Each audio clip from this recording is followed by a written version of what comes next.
Residents in particular that initiated us asking the city and city council members to look at the zoning for group living was a facility that was operating as a halfway house, and it was licensed by the state as a halfway house.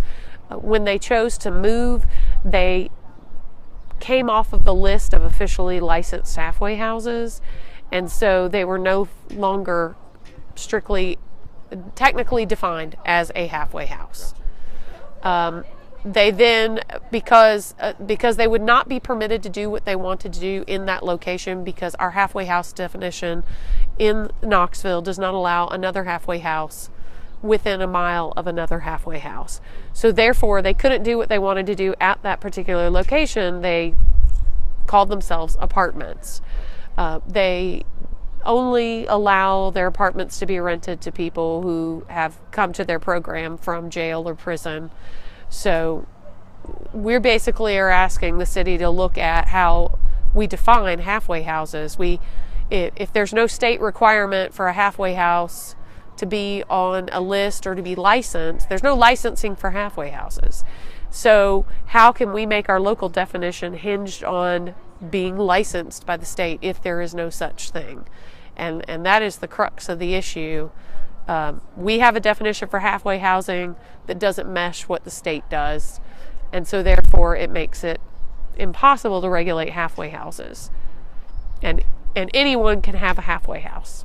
The services that are provided by some halfway houses are really needed in society. We have a lot of people who get into trouble, go to jail, maybe don't have the best backgrounds or they haven't had great opportunities in the past. They've made mistakes. They want to change their lives and get it turned around. And sometimes there are various organizations that help them get onto a path that gives them a better future, whether it's job skills or life skills in general. I just don't think it's healthy for all of those housing options and facilities to be concentrated in singular neighborhoods. What we have right now are organizations that are nonprofits that have bought up properties on one whole street, and they change the whole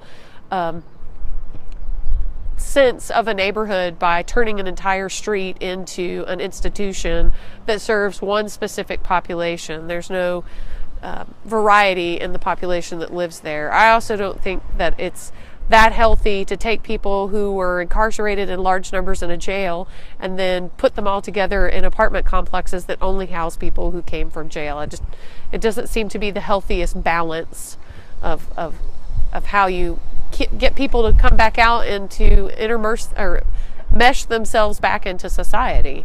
So it's not good for the community, the neighborhood, or the people who are getting the service. I mean, these people clearly need some kind of assistance and help getting back on their feet and getting on a pathway to a great life, and concentrating them in buildings and populations where you turn a whole neighborhood into kind of an outpatient prison system is not healthy for anyone involved.